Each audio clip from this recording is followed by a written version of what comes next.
कि नुपुर शर्मा को अरेस्ट किया जाए कायदे कानून एक मेजर परेशानी ये है, संविधान के एक मेजर परेशानी मैं बताती हूँ ये है, पार्टी की लाइन ले रहा हूँ। नहीं आप अपनी पार्टी की लाइन ले रहे हैं, आपकी पार्टी के तमाम बड़े लोग, इनफैक्ट आप भी उसमें आ गए।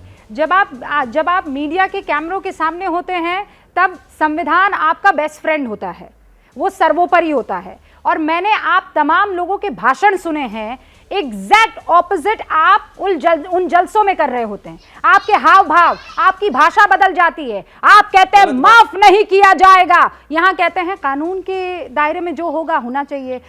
वाह दीदी, वाह दीदी, नहीं दीदी, वाह दीदी, दीदी।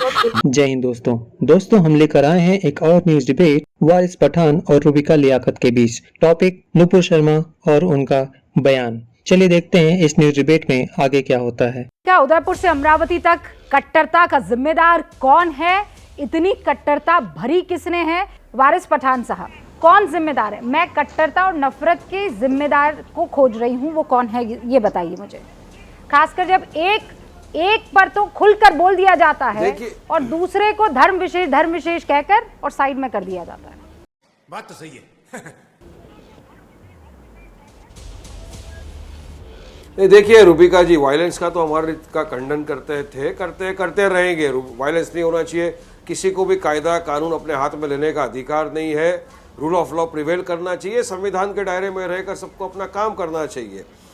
उदयपुर का भी हमने कड़ी निंदा की, अमरावती में हुआ उसकी भी हमने कड़ी निंदा की। अब उदयपुर के अंदर जो कातिल अरेस्ट हुए हैं उनके तार तो भाजपा के साथ जुड़े हुए हैं।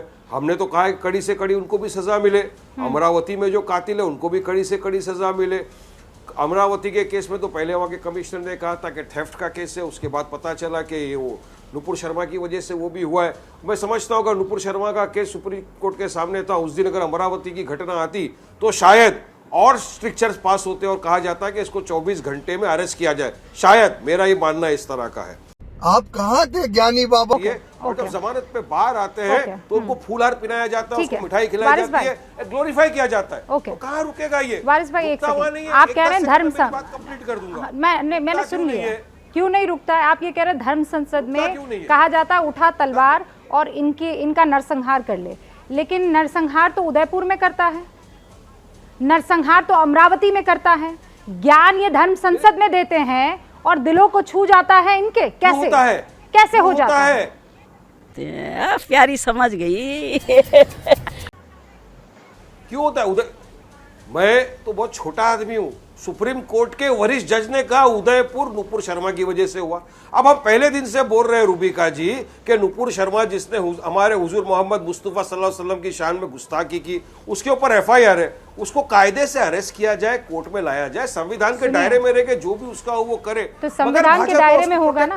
मैं आप पर अभी अगर मैं आप पर एक सवाल खड़ा करती हूँ, इम्तियाज जलील क्या कह रहे थे कि फांसी होनी चाहिए, क्या ये कानून के दायरे में है? फांसी होनी चाहिए। किस चीज की फांसी होनी चाहिए? तालिबान है।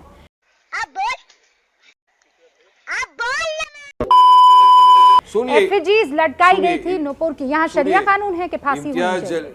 आप तो वकील हैं, आप कॉन्स्टिट्यूशन को और कानून को अच्छे से जानते हैं। वारिस भाई मुझे ये बताइए, फांसी पर लटकाएंगे? कौन है इम्तियाज जलील?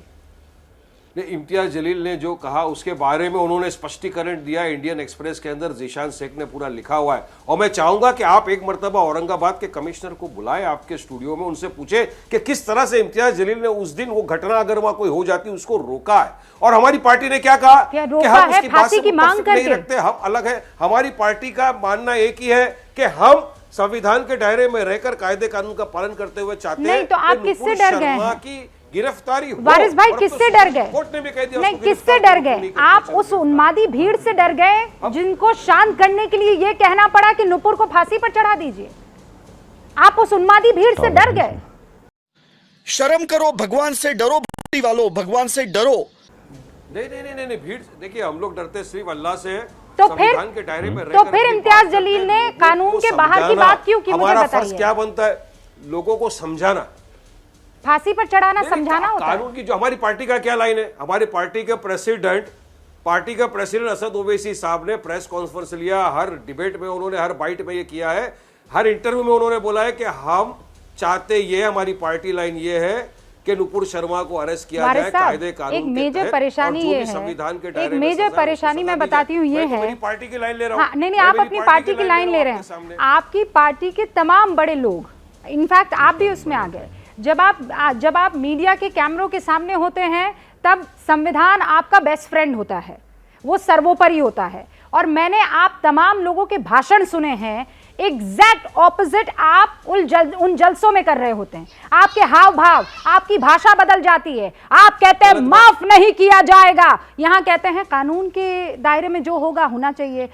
वाह दीदी, वाह दीदी, नहीं दीदी, वाह दीदी, दीदी, दीदी, वहां आपकी आवाज बढ़ जाती है, बढ़ चढ़कर आप सामने वालों को ऐसी बातें करते हैं कि जोर जोर से तालियां बजती है। और मुझे तो, जब मैं ये बात कह रही हूँ वारिस भाई, मुझे अकबर ओवैसी का वो बयान याद है। मैं गलत नहीं बोल रही हूँ। जैसे आप सिर्फ अल्लाह से डरते हैं, मैं भी सिर्फ अल्लाह से डरती हूँ और किसी और से नहीं डरती। आपको तर्क बताता हूँ, बहुत अच्छी बात है, बहुत अच्छी बात है। मैं अब आपको तर्क बताता हूं। हमने इतनी सारी स्पीचें दी, तकरीबन यूपी से लेके अब तक मैंने खुद ने 60 स्पीच दे दिया होगा। गुजरात में दिया है, मध्य प्रदेश में दिया है, उत्तर प्रदेश में दिया है। असद ओवैसी साहब ने हर जगह पे स्पीच दिया है। कहीं पर भी हमारी स्पीच में असंवैधानिक अल्फाज होते, प्रोवोकेशन होता, तो प्रोवोकेशन असंवैधानिक नहीं, प्रोवोकेशन है, हम पे केस करता। कहां केस हुआ? मैं आपको हूबहू शब्दशः बताऊंगी कि प्रोवोकेशन है। दोस्तों, ये न्यूज डिबेट देख के आपको पता चल ही गया होगा कि वारिस पठान जैसे लोगों की मेंटालिटी कैसी है। दोस्तों, ऐसी ही और न्यूज डिबेट देखने के लिए हमारे चैनल को सब्सक्राइब करें और बेल नोटिफिकेशन ऑन कर लें। जय हिंद, जय भारत।